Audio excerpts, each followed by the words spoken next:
Exactly काय शास्त्र आहे आणि अ, कोणी तुम्हाला कॉन्टॅक्ट करायला पाहिजे? थोडक्यात आपण म्हणालो, की स्लिप डिस्कचा इश्यू असेल, टेनिस एल्बोचा इश्यू असेल, हार्ड फ्रॅक्चर झालं, तर आधी थोडक्यात अगदी सिंपल भाषेत तुम्ही आम्हाला समजावू शकाल का, की ही नक्की हे शास्त्र काय? कोणी तुम्हाला अप्रोच करू शकतो? कोण तुम्हाला व्हिजिट करून त्यांचे प्रॉब्लेम सॉल्व्ह करू शकतात? हे जर थोडक्यात समजावलं तर बरं होईल. तर थोडक्यात सांगायचं झालं ना, तर पारंपरिक वैद्य खूप सगळीकडे महाराष्ट्रात पारंपरिक वैद्य आहे. आमचे हो, जसे हो. वडील वन सेटिंग मध्ये पेशंट लिस्ट आहे, त्याचा आमच्या जिल्ह्यामध्ये कोणी हात धरू शकत नाही.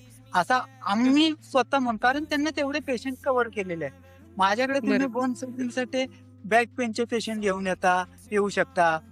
जॉईंट डिस्लोकेट झालेला पेशंट घेऊन येता. मोडलेली हाडं चा पेशंट घेऊन येतो. पण जो आमच्याकडे पेशंट बाह्य उपचार पद्धतीनं कव्हर करणार आहे, होणार आहे, तोच आम्ही पेशंट पाहिला जातो. जो होत नसेल आम्ही तो पेशंट घेतला जात नाही.